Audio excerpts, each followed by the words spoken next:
안녕하세요. 부산부동산 스터디입니다.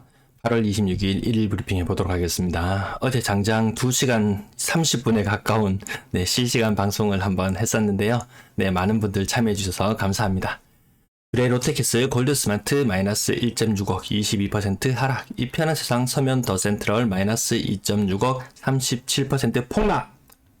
분양권 거래였는데요. 분양권 다음은 뭐다? 수차례 계속 말씀드리고 있습니다. 자, 인구 1000만 가정시 1위가 대구, 하락 1위는 대구였어요. 근데 근래 1위 자리가 바뀌었죠. 인천이 하락 1위입니다. 대구가 2위예요. 그 다음 3위는 어디가 될 것이다? 눈에 보입니다. 부산입니다. 부산 지역 마이너스 0.212%로 굉장히 선방하고 있어요. 근래까지 부산, 인천, 엎치락 뒤치락 거의 자웅을 겨룰 정도로 비슷한 상승세를 계속 이어갔었는데요. 물론 인천의 상승세가 월등히 더 크긴 했어요.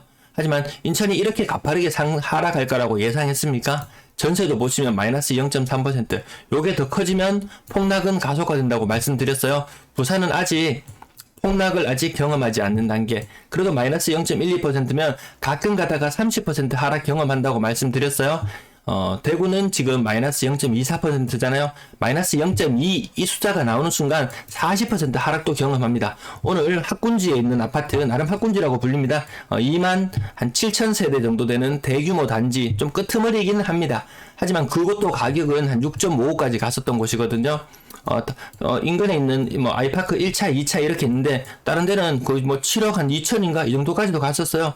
근데 이곳의 가격이 4몇 억인가요? 4.05억 39% 하락하는 현상을 경험하게 됩니다.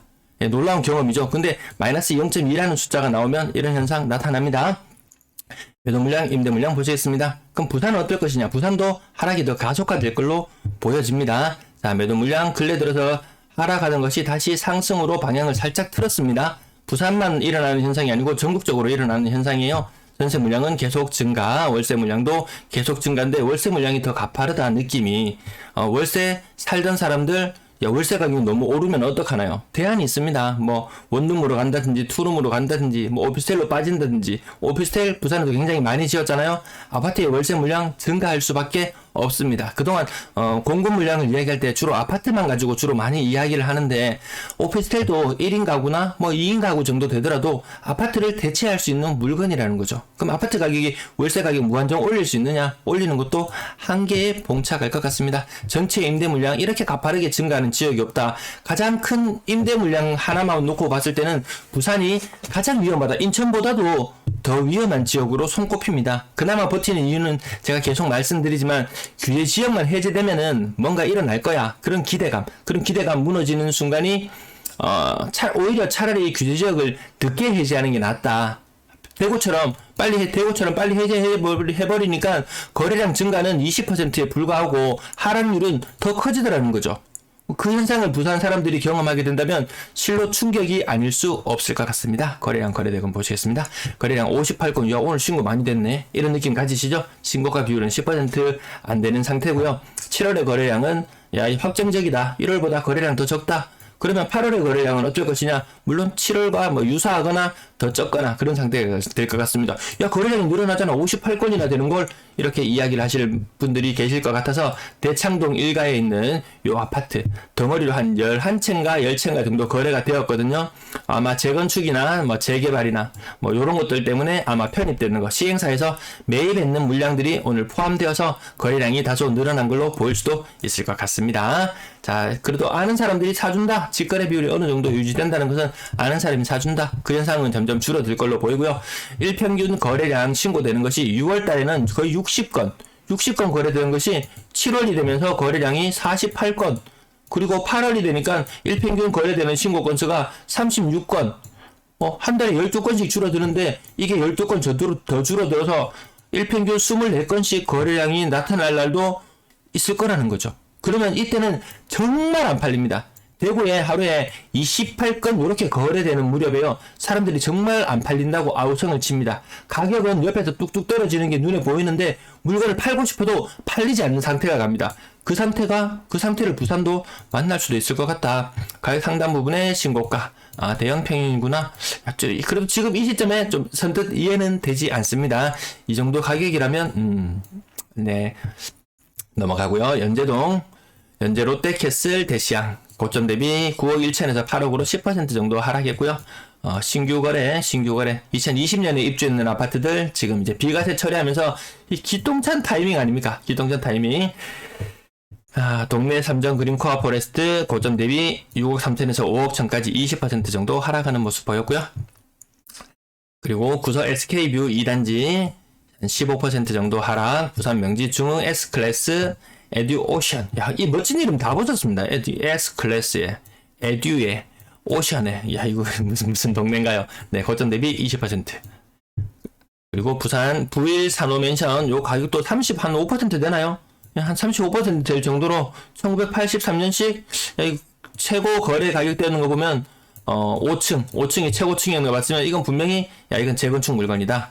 굳이 뭐 부산 지역을 모르더라도 이 연식이나 뭐 층수 거래되었는거나 가격이나 이런 거 보면 6억 6,500 얘가 좀 심했다. 네가 좀 심했다. 아무리 뭐 재건축 뭐 버프를 받는다고 하지만 이건 좀 심했다.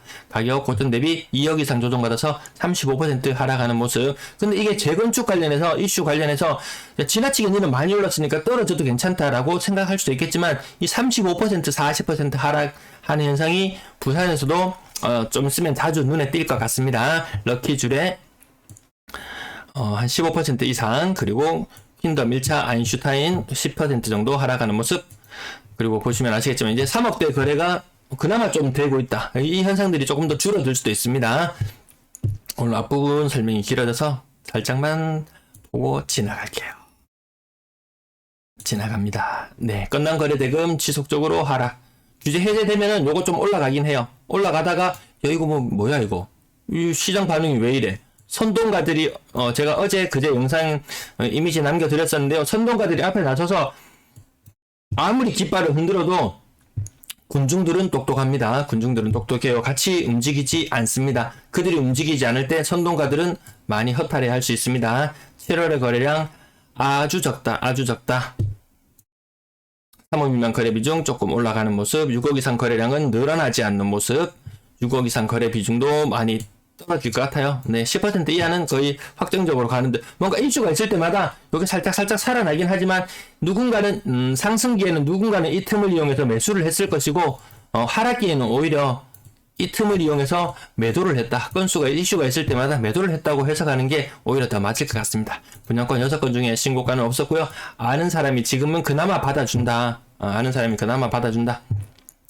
가격 오늘 제목에 붙여봤는 이 편한 세상 서면 더 센트럴 26층이 7억 1천까지 갔던 것이 층수는 6층으로 낮아지긴 했지만 가격이 4억 5천이에요. 이 끝자리 봐라. 이거 봐라. 821만원 뭔가 사연이 있잖아 이거.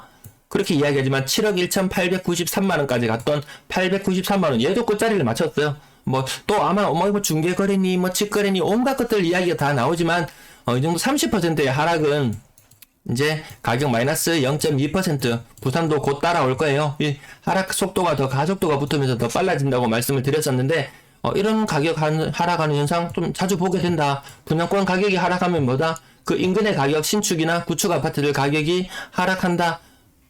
그러면 다시 청약시장은 죽을 쓰기 시작한다. 전반적으로 악순환의 고리가 시작되는 것. 분양권 시장에서도 빠르게 눈치를 챌 수 있습니다. 전세 대란이 아니고 전세 거래 절벽 현상.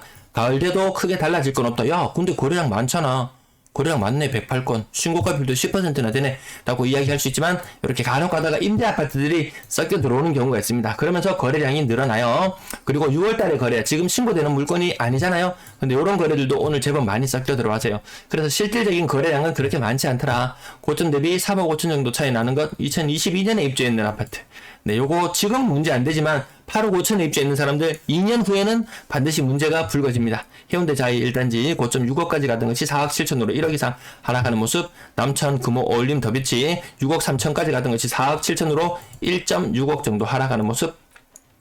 다 이거 임대 보증금 받는 거 자기 자산처럼 착각하고 막 투자를 하는 사람들도 간혹 가다가 보이는데요. 그거 다 빚입니다. 알고 보면 빚이에요. 돌려줄 준비 단단히 하고 있어야 됩니다. 요즘 세입자들도 좀 스마트해져서 과거처럼 그렇게 당하고 있지만은 않더라. 여러 가지 수단을 강구한다. 그러면 임대인들은 아주 큰 위기에 봉착할 수 있다. 그 부분 반드시 생각해 둬야 되는데, 그 현상들이 당장 올해 가을부터 일어납니다. 올해 가을부터 이렇게 큰 폭으로 차이 나는 전세 거래들, 가을부터 큰 대란 준비해 두셔야 될 것 같습니다. 전세 거래 절벽 현상과 마주하게 될 것이고, 그나마 조금 인기가 더하는 것은 2억에서 3억대. 조금 부산은 특이해요, 확실히. 거의 50%에 육박하는 1억에서 2억대의 매물. 네. 높은 가격의 거래는 점점 안 될 듯 하고요. 4억 이상 거래량은 줄어드는데 10% 이하로 자리 잡을 것 같습니다. 평균 전세 거래 가격은 많이 떨어집니다. 지금 2억 4천 정도 수준까지 떨어지는데, 대구에는 나름 인기 있는 지역들이라고 불리는 곳이 전세가, 그리고 신규 아파트의 전세가들이 이 평균 전세가하고 같아지는 현상들이 생겨나고 있어요. 부산은 아직까지 그 단계까지는 아니지만, 왜? 부산은 좀 평균 전세 가격이 좀 낮은 측면이 있기 때문에, 아마 이 1억에서 2억 구간의 전세가 가장 많은 지역 중에, 광역시 중에서 가장 많은 지역 중에 하나가 부산이 아닐까. 그런 것이 일반적으로 말하는 양극화죠. 양극화.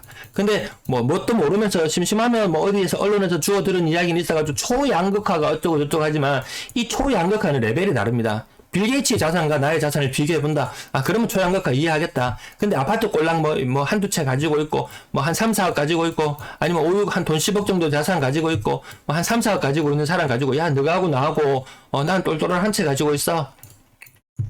3, 4억 밖에 안 돼? 이게 바로 초양극화야라고 이야기하면 이것은 맞지 않다라는 거죠. 자본주의 사회에서 양극화는 피해갈 수 없는 현상은 많습니다. 근데 이 초양극화를 들먹이면서 사람들을 또 조바심 나게 하고 불안하게 만들 필요는 없다라는 거죠. 월세 거래량, 월세 거래 절벽, 이 미끄럼틀 타는 현상, 이거 부산이 압도적인 일입니다. 평균 월세 보증금 올라가면 사람들은 대안을 찾아갈 것이고, 매물은 점점 더 늘어날 수밖에 없을 겁니다. 그러면 서로 경쟁하듯이 가격을 내릴 수밖에 없어요. 전체적으로 임대 거래 절벽, 부산이 압도적인 1위입니다. 매물 증가 1위죠. 거래량 감소도 1위입니다. 사람들은 다른 대안도 분명히 있다. 왜? 주택은 남아 도니까. 보급률 굉장히 높습니다. 네, 시청 감사합니다.